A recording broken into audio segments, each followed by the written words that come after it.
get our AV department. Oh, is that you, Kathleen Ritterbush? Oh, that's me, Kathleen Ritterbush. Yeah. It says right there. Yeah. So that's, there you go. Is that called Senate? How do you say that? Senator? Oh, Shauna is the master student who took that photograph. And and I thought it was the name of the mountain. This is a Chevy Suburban for scale, to just give you a feel for how big this mountain is. So I decided to call this talk, I think maybe I'll stand over here by these greeting cards, maybe that'll work. I decided to call this talk When Sponges Built Mountains. I have learned never to put the word sponge in the title of the talk because people will not come, but I was told that we had a very geology hungry audience who would not be turned off by the idea of weird rocks, especially because some of these rocks you have locally. So what I want to do for this talk is spend a couple minutes on, well, what is a sponge and what do they do? And then just ask simply, what is the deal with sponge mountains? Why and how do they make mountains out of themselves? And then talk a little bit, if we have time, about the ecosystems that these sponges can give rise to, and what we do and don't know about how those ecosystems function. So, sponges. If you are an artistic person or you have a fancy bathroom, you might be familiar with these dried out sponges you can purchase. This is a picture of some sponges growing in the deep sea in Antarctica, taken by a rover. And you can see these sort of vases and sort of digitate forms and all these weird little blobs. And here, when they are dried out and you can purchase them for your home, is what they end up looking like. Now, Those over there on the left are the same. These are alive. And these are very similar and very, very dead. They change shape? Well, these are not, it's not one for one. So see these things that are sort of vase-like? This guy's kind of vase-like. Oh, yeah. This guy has a few little vases sort of smooshed together. This one has a bunch of different pieces, as would, there isn't one good that looks like this, but I'll show more pictures. I had the great pleasure of going to the Bahamas for the first time in December, where we took a dozen graduate students who mostly are interested in sort of industry relevant sandstone properties, and they don't get to look at rocks made by limestone forming reefs. So we are here walking around on an old reef on Andros Island in the Bahamas. And what we're very interested in is, here's my foot for scale, I have quite large feet, looking at some weird features in the rocks and then trying to get the students to understand which of these features represent coral reef structures and all kinds of rock forming frameworks that are built by small coral animals, which are basically little anemones. But when the students ask, okay, well, the sponges that we see in the water, what should they look like in a rock? Nobody really has a good answer for that. And there are a few reasons why. This guy is named Otis, and he's amazing. He's the one who produces all these sponges for sale on this island. It takes about 2 weeks. We got to visit his sort of workshop area and buy some sponges for him. It takes about 2 weeks to dry out each animal. So here he is holding one of his specimens, but here is a diagram of what a sponge animal is actually like. They're barely animals. I like to think they're sort of like anarchists that just have a committee. It's a bunch of different cells that live together, but it doesn't have tissues. This means you can cut a sponge in half, and it can just grow right back together. You can cut a sponge in half, put a screen in the middle, or chicken wire, it'll just grow right back together.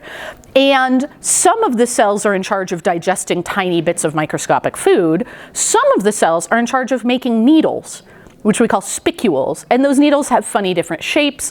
And effectively, those needles end up being the rigid structure inside the sponge.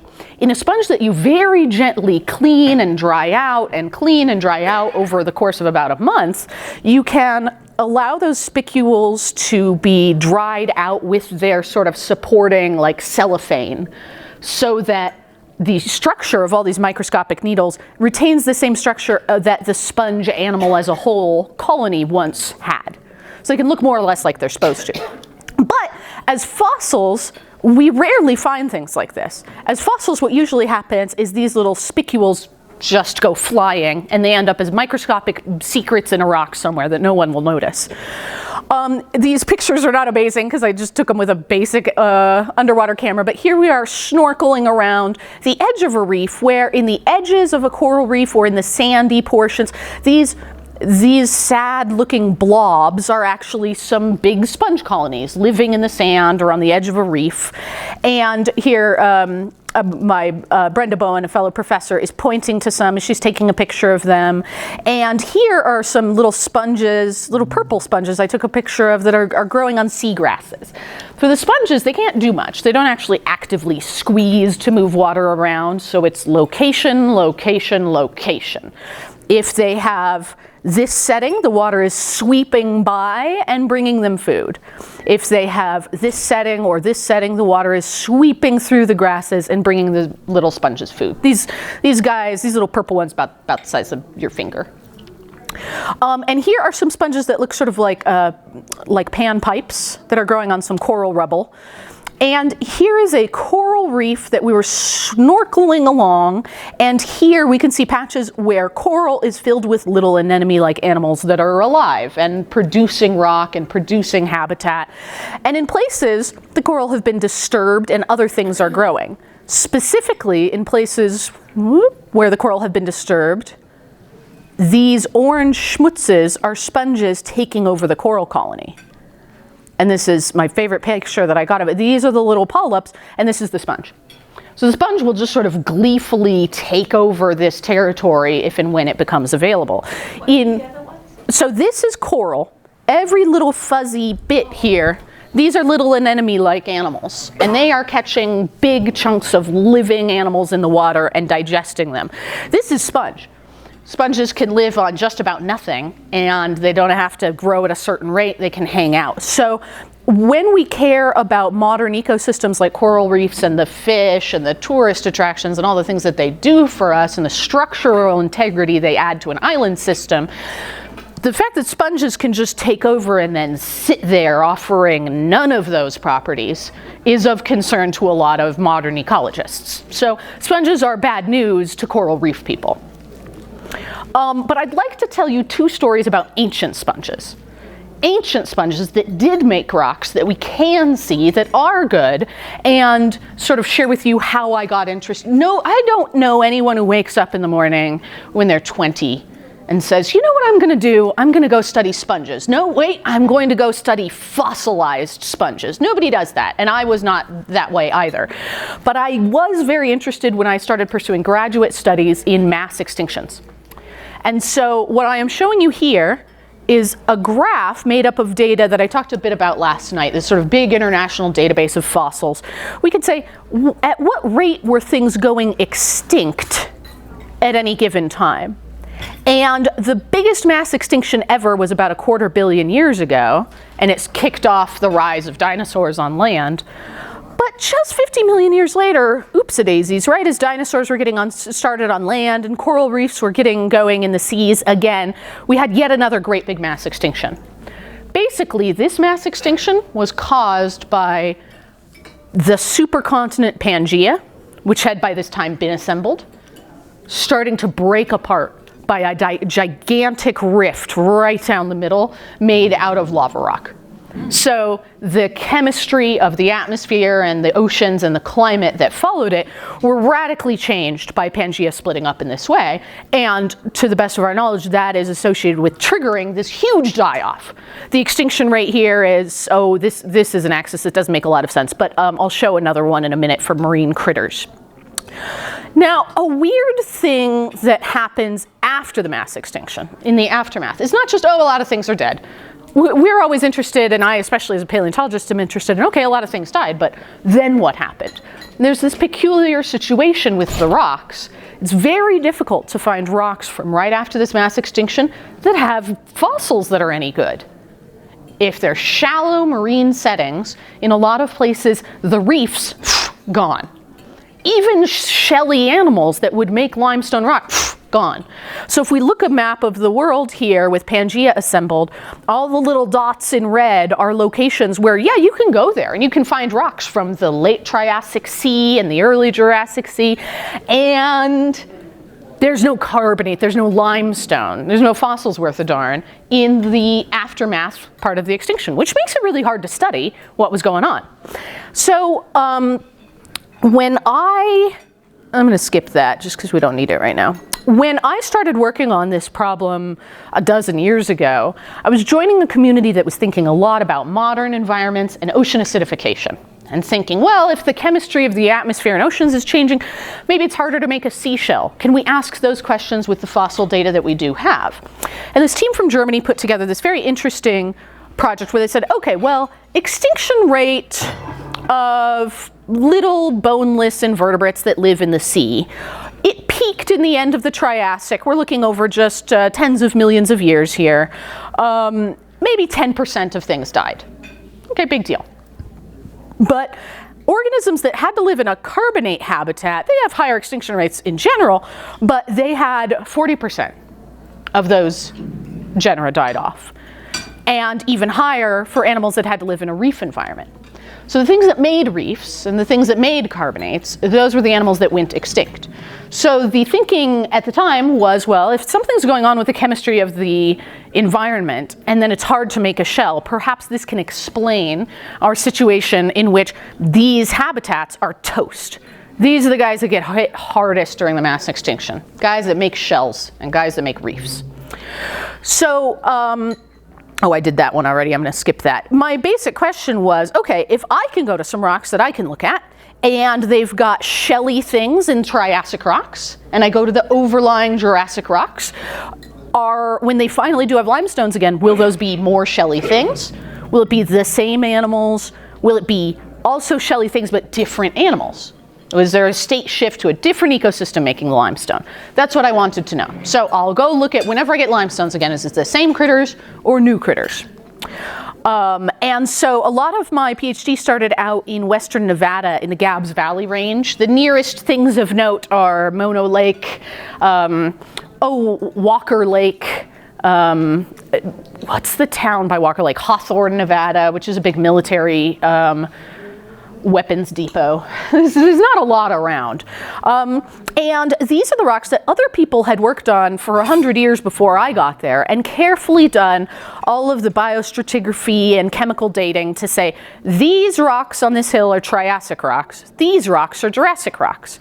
And here's that gap in carbonate that we were talking about. So the Triassic ends, and it takes a while before you can get some rocks you can really stand on and step your boot on and hit with a hammer. The rocks in between are kind of smushy. And we don't have a lot of shell-making animals making nice, strong limestones you would build a house out of. So this is a perfect target spot. I said for my PhD, my advisor said, yeah, go out there, go out to Nevada. It's a day's drive away. I was at University of Spoiled Children at the time in Los Angeles.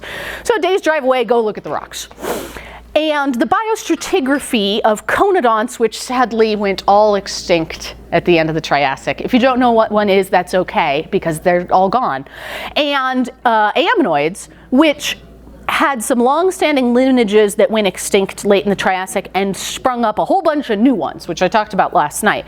This is the sort of work that allows people to divvy this up into times and say, oh, well, here's the million or so years after the mass extinction. So this became my target of interest. And this is just sort of a map of the region and some stratigraphic cross sections of the rocks. This was all published in the early part of the last century by actually the leaders of field camps out of Stanford. So Stanford University was out on these rocks in the early 1900s making the geologic maps that then I could use. So I could also, Google Maps came to life while we were in graduate school. Here I was trying to make my own topo maps and access all the old government topo maps, and then Google said, oh, here's satellite imagery. You can just look right at those rocks from space, which was pretty incredible. And so I was able to then plan, okay, we'll drive the truck, we'll park around here, and then we'll hike up and over, and then this stripe here, those are the rocks that I want. So it was pretty amazing to be able to do this. And I was able to measure a whole lot of different rock sections over a couple of years that I worked out there. And I'll show you sort of a composite of this, saying, okay, well, the earliest Jurassic rocks, what's in them? Different sediment samples that show that we're in pretty shallow waters you could go snorkeling in, you wouldn't need to scuba dive in. And different shelly animals. Okay, this is answering my question. I've got some clams, some guys are making burrows, I've got scallops, I've got snails. Oh, at the top I even have corals. Okay, but the corals aren't until 1.5 million years after the extinction. And then I made some pie charts. I went out there, brought a field assistant. Okay, you take this data sheet and I will count, and I'll just call out 6 snails, 1 snail, 2 snails. Well, for most of the rocks, I got absolutely diddly squat. 6 clams, 7 clams. It's not until, again, these robust rocks way up here, 1.5 million years later, the rocks are the right rocks to have fossils in them. They're the right sea environment to have had shelly animals in them, but there's just not squat in the way of animals making rocks until a lot long later. This is what the rocks look like, and they're hideous. They are black and gray and brown. This is my friend Yadia Burra, who was a field assistant of mine, who's now a professor at San Jose State, helping me measure this section, and even learning how to measure these packages of rocks and name them and describe them and say what the heck it even was very frustrating. So we did what good geologists do and make microscope slides. And all these different textures of chert rock. Chert is a rock that's very hard. You can cut yourself on it. It's basically made of glass. If you want to make an arrowhead or a flint stone, this is what you're after. And it has all these yucky ways of manifesting as layers in the rocks. It turns out all of those chert rocks in this area are made out of sponge bits. Those needles that the sponges make and suspend in their skin, the sort of the cells on their outside, those needles can get preserved in rock. But they're microscopic and they look horrible. So you have to really know to look for them. This is a setting where we have some burrows. We're looking down at a rock surface, and we have some concretions that formed early, impenetrable parts of the rock, surrounded by the burrows of maybe some shrimps. And looking at this then from the side as a cross section, and making a microscope slide of the inside of the burrow and the outside, all these circles and sticks and lines are little tiny microscopic sponge needles, to which none of us knew what to do with, because why should some shrimp burrows be filled with spicules unless those spicules were around as sandy sediment blowing in the water? If so, where are all the sponges that made these spicules? Here's another really nice one that's sort of, these look like antelope antlers joined together on a shaft. Sponges make all these different forms that can help us identify, okay, who done it, who made these pieces. This is a beautiful slide. We got a microscope that could make poster-sized photographs of microscopic slides. So this, what is that? That's a centimeter. So this whole thing is about, it's bigger than a domino, what you're looking at. And all these needles are sponge needles. This is basically just smooshed in place needles from sponges, and the black stuff is probably mud filled with organic matter made by bacteria while they were just eating up the living bits of this thing. Now again, this is the sort of image that I now look at as beautiful and train graduate students to see, wow, look at all those sponge bits, you've got a sponge rock. Any person in their right mind would have said, well, I'm 2 years into my PhD, I'm 3 years into my PhD, I have no intention of working on sponges, I'm out of here, I'm gonna go find some other rocks. But I was very dogged and frustrated and annoyed by these sponges and determined to get to the bottom of it. And so I just kept making slides and imaging and getting these layered portions, and then, hey, look at this. You're a little sponge. And these are little sponges. There's a domino for scale. My buddy would put centimeter marks on dominoes for us to use out in the field. We're looking down at a bedding plane here, and these little folded purses and bits. Remember those purple sponges I showed you earlier living on the seagrasses?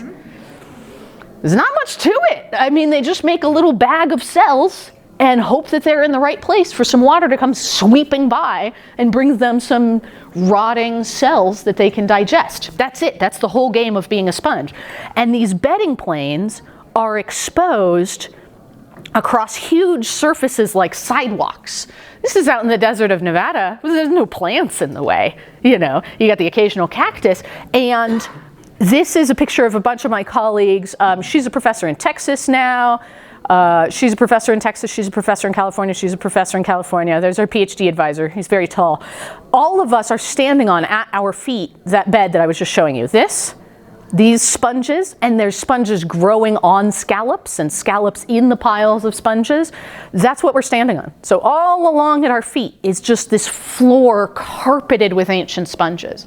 And this geologic setting is an exposure called a dip slope, where you have rocks, and if you picture a bookcase and you just shift it all over, and then you could go walking, and every single ridge would be a layer of rock.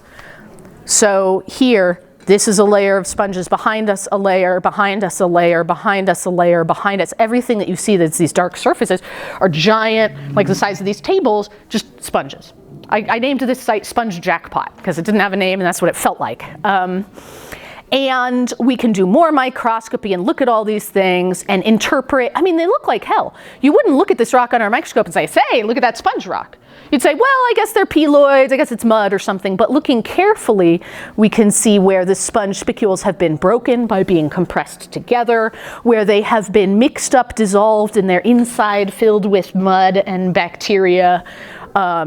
And these are shallow settings. These are settings where the sand that was made out of sponge needles was getting kicked around. And we can then interpret this. This was actually made by my new master's student, Peter, who's going to defend next week and is sending me text messages like, hey, have you looked at my draft yet?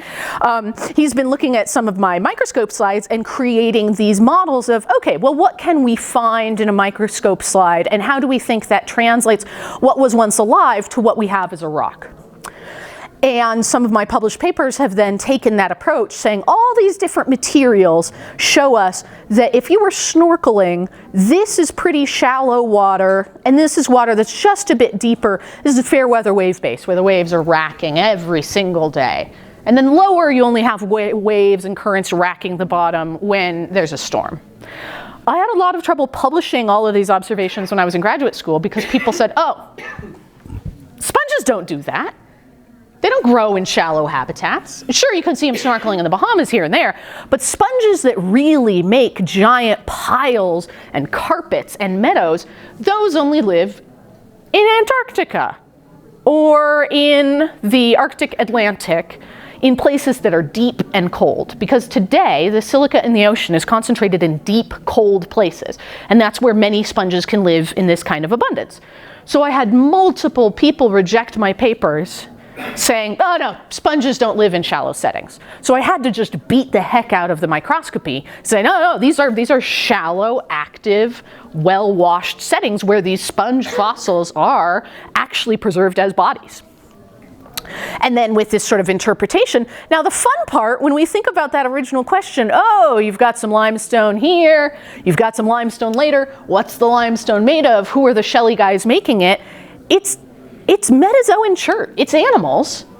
Sponges are animals, barely. But they weren't making carbonate. They weren't making limestone.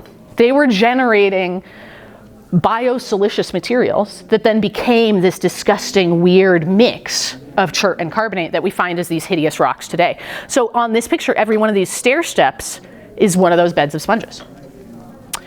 And then I went to Peru, blah, blah, blah. This is Silvia Rosas, who's the chair of mining engineering at the big university in Lima. She had done her dissertation on rocks of the exact same age.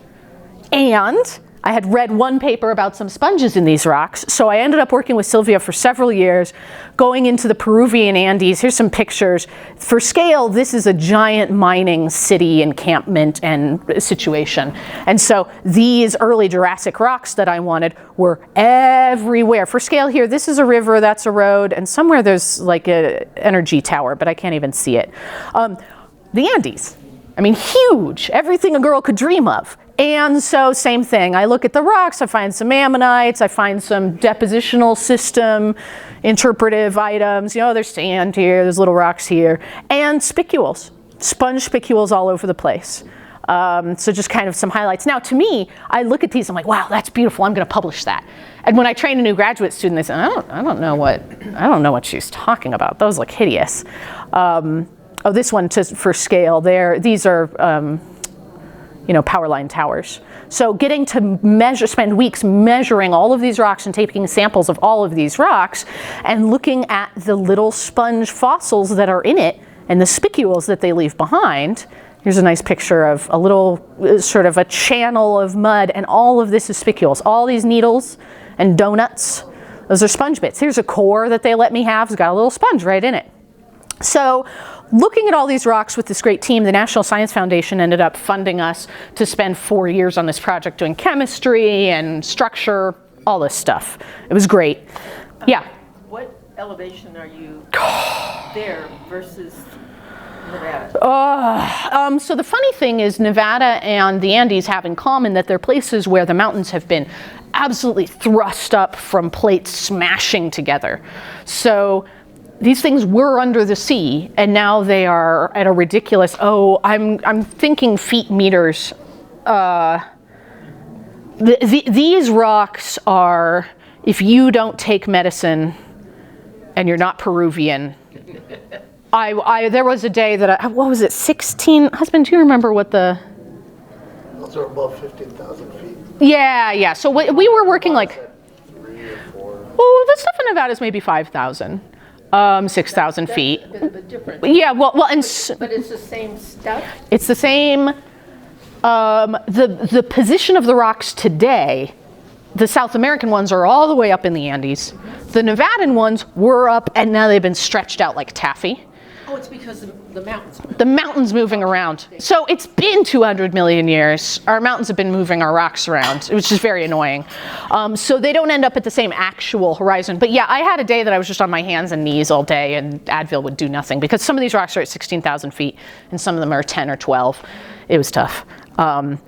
And there's a place I've never been, but I've seen pictures and read about it maybe some people here have been, to the Alps, to the Steinplatte reef complex. This huge mountain that's sort of in size like El Capitan is made entirely out of reefs from the Triassic, corals. But what do we have on top of that mountain? The icing on the cake is some sponges from the very early Jurassic, allowing us to put together this picture that here's our Pangea, again, our supercontinent, Nevada, Peru, the Nevada Basin Range, Peruvian Andes, and then the Alps all have this sponge schmutz from the early Jurassic. In the Alps, it's only about this thick. In Nevada, it's about 50 meters thick. In Peru, it's about 200 meters thick. But it represents the same amount of time. It just got different chances of accumulating into piles of varying thickness depending on the setting where the sponges were living and how the mountains around them were growing. And so this is cool. They were a big deal for too long, though. Sponges, like I showed you, there's a coral reef here, sponges, there's a coral reef here. But those things should take maybe 1,000 years. Not a million years, not 1.5 million years. This is an interpretation that I showed last night, but it might make a little more sense now. I was talking about ammonites last night, but if we think of the Triassic being a time rich with coral reefs and the early Jurassic being a time where we have these sponge meadows instead, the setting would be very different. And I like to call this the 2 million year hangover of the aftermath of this extinction. But I now want to turn to some rocks from a different time that are very relevant to rocks you have around here that I can't wait to come back this summer and ogle. It turns out that this sent me on my path in my career being very interested in sponge rocks are not supposed to do any of the things I saw them doing in Nevada and in Peru. Somebody came into my office at the University of Chicago when I was a postdoc there, and he said, so your paper says the sponges are flat? Sponges don't do flat. They make mounds. I work on Ordovician sponges. They make mounds. That's what they do. They can't grow flat. The physics are wrong. So I don't know what to tell you, buddy. I mean, they're there and there's sponges and there's lots of them and they're shallow. Oh, sponges don't grow shallow either. They live in deep, I don't know what to tell you, man. The rocks have these fossils in them. So I set out to find out, okay, what is even the deal with sponges that make mountains rich of rocks? And are there other times and places where they are shallow, warm, snorkel-worthy, tourist destinations of the ancient world? And I recently published a review paper that this is a figure from, saying, okay, look, we've got 4 excellent examples of this through time, which is 4 is not very many. I'm convinced there are a lot more. People just haven't known to look for them. So I did a review just saying, what do we know about these 4? The poster children. The Mississippian may be familiar to some industry people in the world because the Mississippian sponge rocks from a very long time ago produce an amazing amount of oil today in the middle of the country. Those rocks are holding a tremendous amount of oil, which has gotten people's antenna up.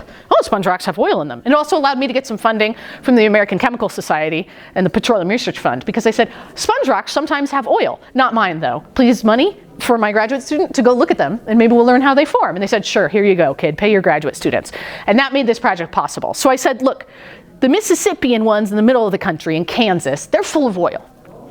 There's also a pack of sponge rocks from the Permian the late Paleozoic, time of, crinoids and trilobites. There's this stack in the Jurassic that I worked on for my PhD. And in the Eocene, even in Australia, that's 50 million years ago, there's this giant pile of sponges there too. So I recently published this review saying, look, these are the sponges. Let's talk about what I call the Permian spiculite belt. Pangaea was finally together. This is before it split up. We're stepping back farther in time. The supercontinent is together. And from what we know, it has this giant smear of sponge rocks. Today they are found in Svalbard, in Arctic Canada, in Alaska, and all down the American West through Wyoming and Utah. And people have published on the Canadian version. This is where glaciers are carving the rocks for you every year to go see these rocks. And they don't have sponge body fossils, but they're made out of spicules. And people have said, hey, we've got spicules. We don't know why, but here they are. So this is a nice reconstruction by Ron Blakey of what our supercontinent neighborhood looked like at the time. The US states are down here. Here's Canada. And this is the extent of the sponge belt and where it's been studied. Svalbard, Arctic Canada. These rocks are now moved up to Alaska, the American West. I'm outlining Utah here, my home sweet home. And south of Utah, if you've ever heard of the Glass Mountains of Texas, or seen some brachiopods that come from there, there are rocks of reefs, tropical, warm, shelly reefs with lots of corals and brachiopods and also lots of sponges, including a lot of carbonate sponges. So there's something going on in the equatorial region that's warm, and there's something going on in the Arctic region that's cold. But what is allowing this sponge belt to spread out and get so far south? And Utah is really where this belt is expanding and contracting. So I said, hey, I just moved to Utah. The rocks are close to my house. I want to know about these sponge rocks. I am reading that there are sponge rocks out there. If we look at just now zeroing in on Utah here, there was this seaway, about the size of California, that's on the edge of the continent. Sort of like the Sea of Japan, you've got some islands off the coast there, and you've got this shallow seaway. And for people who know the rock units around here, the Phosphoria Formation and the Park City Formation and the Park City Group and the Kaibab Limestone are names we give to rocks that all more or less formed at the same time. And they have sort of different ways of manifesting across the different states. And we're particularly interested in, if you go from Nevada, Utah, Idaho, Wyoming, eastern Wyoming, you can find units that are made out of chert. And here and there from the 1940s to the 1980s, people published some papers saying, hey, I don't think this chert was sand once upon a time. I think this chert was actually sponges. Here, look at these microscope slides. And nobody cared, and everybody just continued saying that it was sand. So here is a picture of my first master's student, Shauna, standing out, looking out at the Great Salt Lake Desert, which is on the northwest corner of the Salt Lake, and across to the Wasatch Mountains that are on the flank of Utah where everybody lives. So we're on the opposite side of Utah where people just shoot things. And this mountain, all these chert rocks here, my proposal was, okay, I'll go to the chert rocks, I'll have a look-see, I'll look at the microscope slides, I'll make a model saying, sponges. Because I knew from experience that you may or may not ever actually see the sponge body fossils, right? I knew what to look for, but I didn't know if I'd actually find them. So I didn't want to promise too much in the grant proposal. I said, give me some time, we'll get some samples, do some microscope slides, call it a day. And we did set out to do this. And what we were anticipating is, okay, well, once upon a time when the sponge was alive, 2 cells made a needle of opal. It had a protein strand down the middle. That protein strand can get eaten up by bacteria who basically let a lot of poop settle in it, and it can get phosphate and different chemical deposits down that shaft.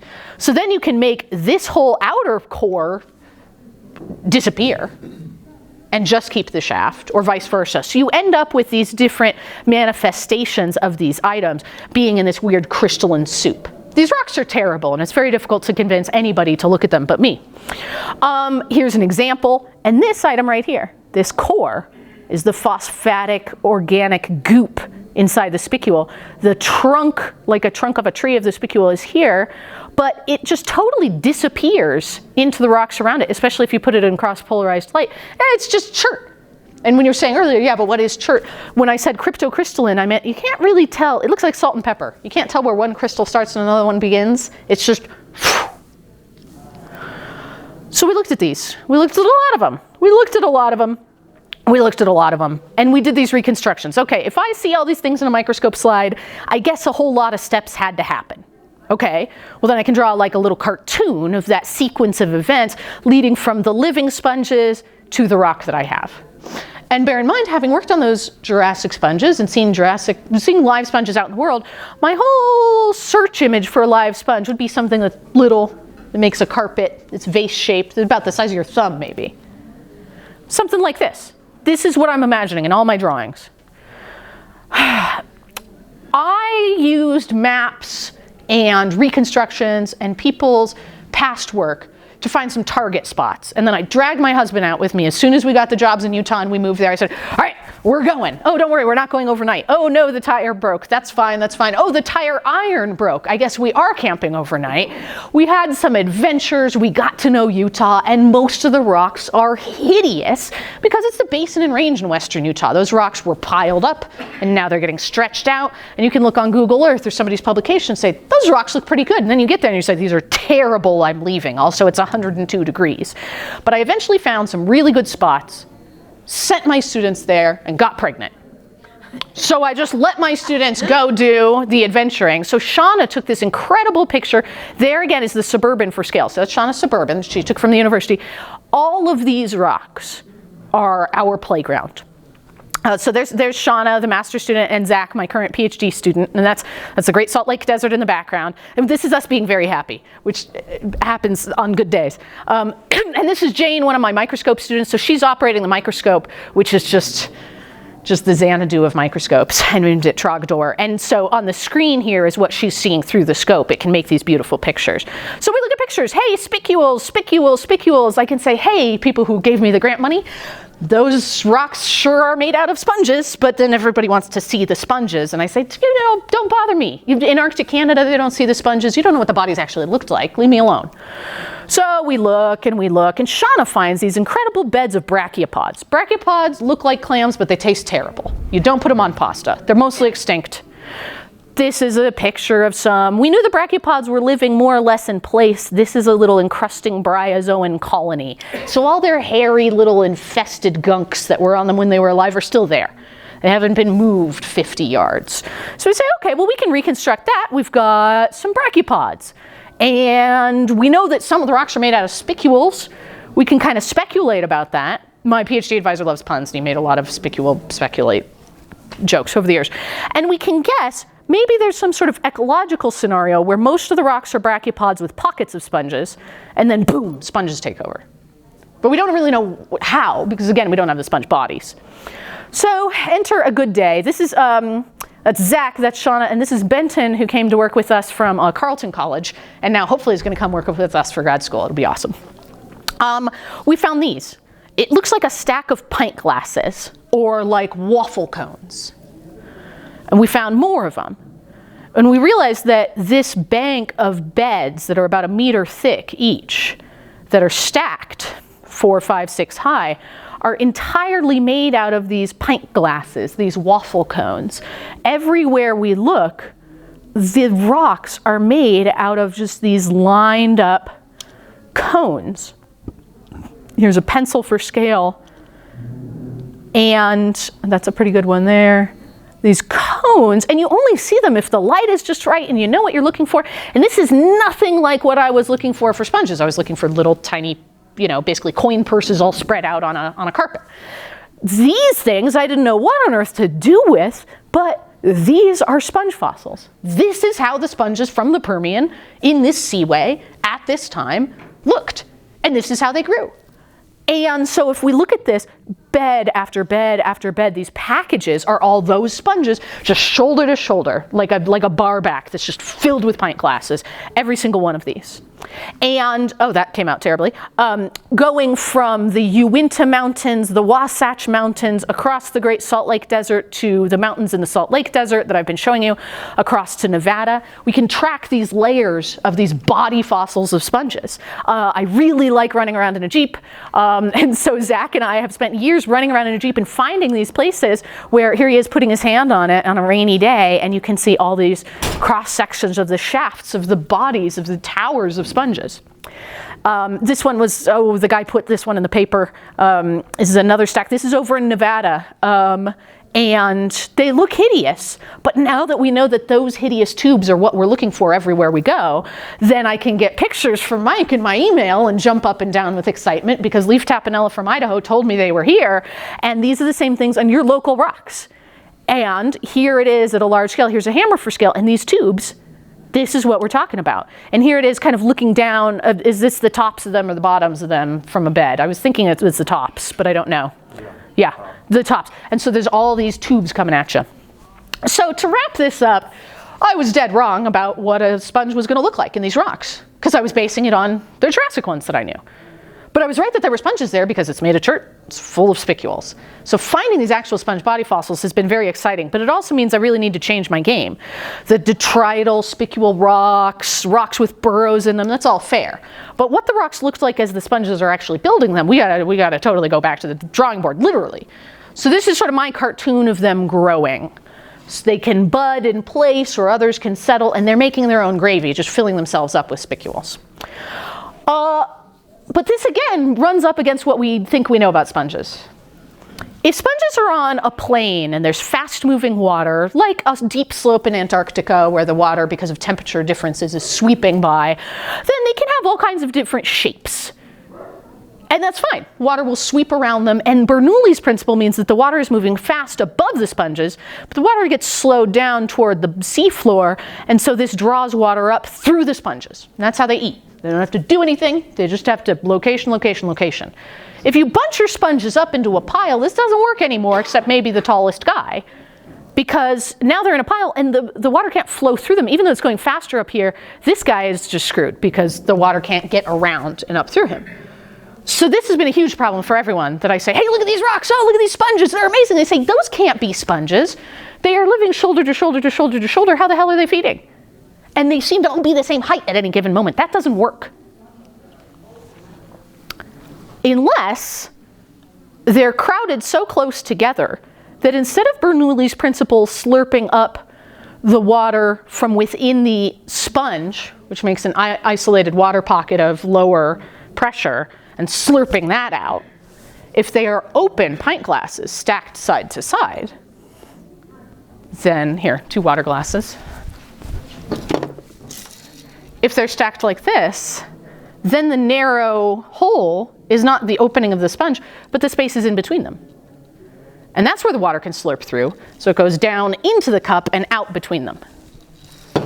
Now, this isn't the way people traditionally think about sponges, but I think it really matches our observations. So I think I've been thinking about the physics all wrong, which is among the reasons that I love making experiments in the lab, and I'm building a whole lot of, Amir's shaking his head because I've been doing this in the kitchen. The lab. Well, no, this is actually in the lab. This is in the said lab. This is in a 30-gallon tank. I have a 70-gallon tank, and I'm gonna get bigger ones. And I went to the restaurant supply store and bought plastic cups because they're precision made. And a hole puncher to punch holes in them. And these are the traditional variety of sponge. There's a hole in the top, and it should, let's see if this, oh, it doesn't want to. Come on, you. Can you do it? It's a slow-mo video I took on my iPhone. I have not set up my high-speed camera yet. But you can I put mica in the water and super absorbent polymer beads around the cups. And I can basically build a model of this with real specimens to see if these physics that I'm predicting actually operate. It's going to be really easy. I just need a little bit of time. My grad students will leave me alone. Oh, I'm finishing my master's. So anyway, the state switching, I will leave you with this idea about state switching. How can we swap rapidly from one thing to another? We found some places where we switched from the carbonate rocks to the cherts. And this is how I think it's happening. There's a process called hysteresis. This means it matters which way you're going. It matters where you just were. If you're on a bus and you want to get to the senior center, it really matters if you're coming from the right direction. If you already have passed it, then you're not going to get back to there until you go all the way around again. Certain cycles only work in one direction. So if we consider that we have a whole bunch of brachiopods, the shells that look like clams but taste terrible, and if a sponge baby tries to settle from a couple of cells, it'll get just eaten by a brachiopod. It can't settle anywhere. Brachiopods live on each other. They're like shelly habitats. Fine. So you can add some sponges, you can bring more live sponges to town. It's not really going to decrease the rate at which the brachiopods succeed at settling. They're fine. Until you get to a certain threshold where you have so many sponges that now the case is reversed. If you're a baby brachiopod trying to settle, you can't find a shell and a sponge eats you, or you get stuck in there until you die. And so then we're in a sponge meadow territory. And you could kill off some sponges, but you're still in a spiculite. There's still nowhere for the brachiopods to live. So this is one case of an ecological setting. This is another case of an ecological setting. They're both totally viable in the same habitat. But when one comes to town and fully establishes itself, it's very, very, very hard to kill off and switch states. So once we had these sponges, we switched, and that mountain of sponges, these things are 1,000 meters thick. This is probably 10 or 15 million years of sponges. Was it constantly sponges? No, there's brachiopod banks here and there. But we switched, so instead of having a system that's normal, oh, it's all limestone and here and there is a chert. It's all chert.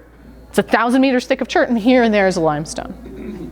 And that, I think, is what's going on in this belt. And that's what we're really working on now. And that's what I think is going on in your local rocks too. So switching between the brachiopod state and the pint glass sponge state. And with that, I would like to thank my wonderful husband who helped me survive Nevada all those years ago. It's now our 7th wedding anniversary. Turns out field adventures can kind of do a body good. And I'd like to thank you all for coming, even though the talk had the word sponges in it. This has been great. Thank you.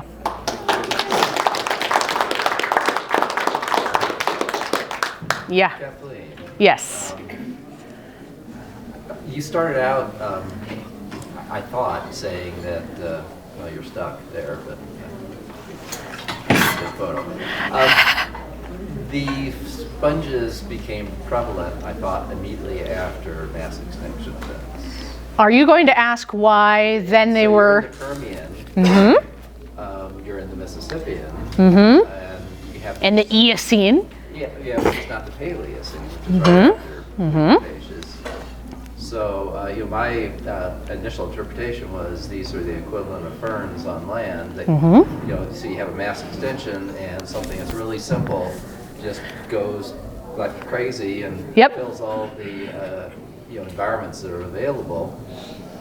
And sponges would seem to fit that bill, but the timing is wrong. So what's going on?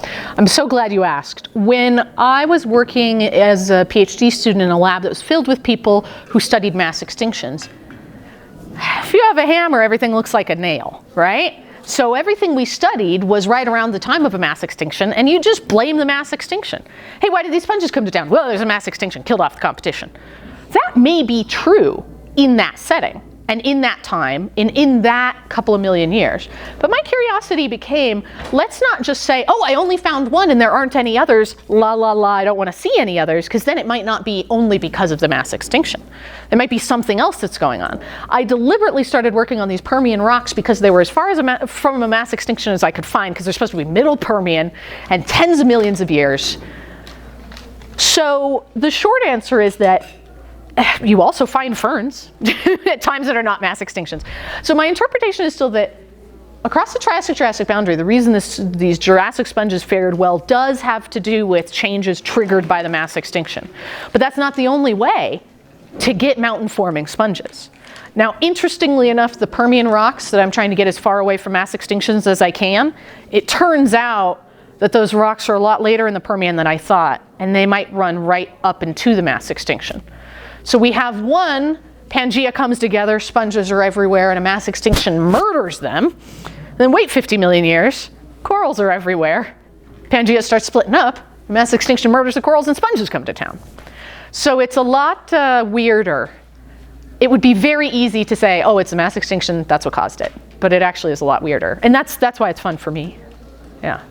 But your PhD site, thesis site, dissertation site, was in that 1.5 to 2 million year window following a major mass extinction. So, so you can at least... in that case, it fits that description. But that's not the only way you get them. And that's not what happens after every mass extinction earlier. So how do you make them prevalent over 5 elves? How do you make that transition? Oh, versus the brachiopods. So I think that you are switching marine productivity and silica cycling rates. There are glaciations during the Permian, and there's a whole lot of loess, glacial dust rocks in Oklahoma that make the Oklahoma rocks red. And I think a lot of that dust, just like dust off of Africa feeds the Atlantic silica today and iron today, I think the same thing was happening during the Permian as those glaciers were moving around. They were dumping a lot of sediment into the sea that was making bioavailable silica. I think that's part of the trigger. Just get blah, blah, blah chemistry, blah, blah, blah somebody else's job, blah, blah, blah. When their papers come out, I say, see, that guy, good job. Isn't carbon dioxide way down in the Permian also? Could that contribute? In a way, yes and no.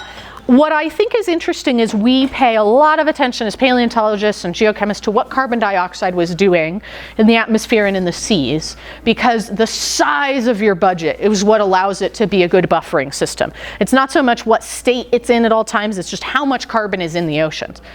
We have paid almost no attention to how much silica is in the oceans through time. We say, well, today, almost none, but before, it was fine.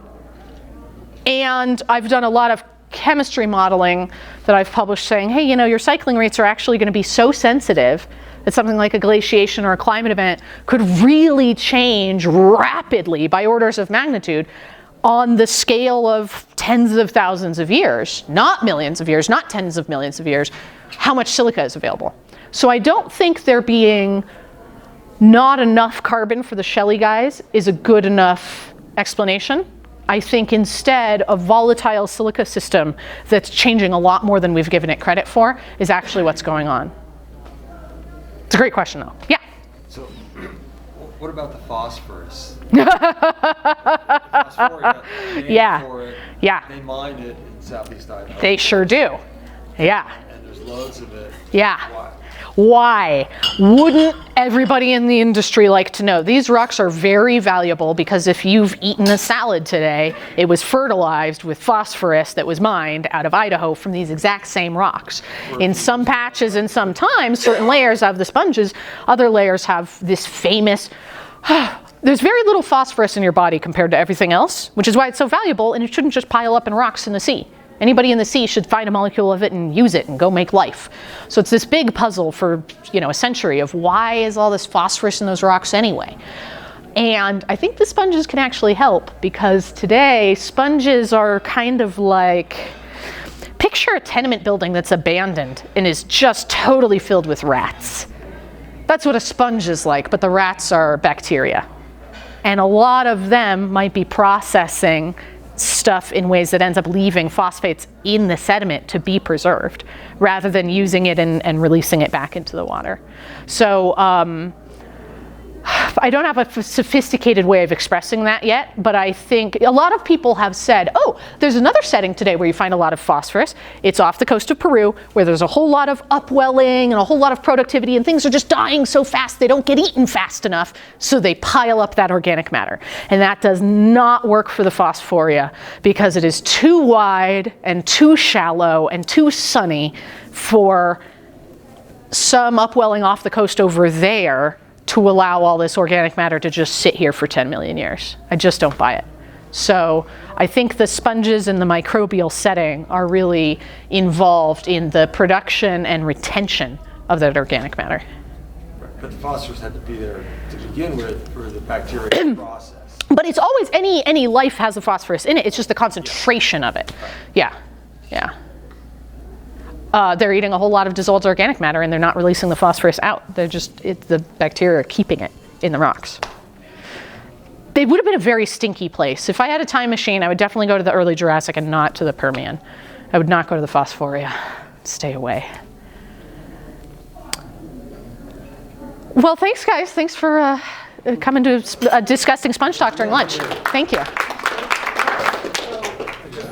I just realized you're the anti-hut. Like the president is misleading us about the... That's absolutely true. So I'm not a geologist, Sam. I don't, and I am a geologist. Slam. Thank you. So what's happening? Well, can't say have a nice day, but hopefully he goes peacefully. In a lot of places they are, and in a lot of places they're very hard to kill. Yeah, well, she's I kind of wish I could talk and tell you. Sometimes. Say, wait. When you switch. Oh, yeah, they can just keep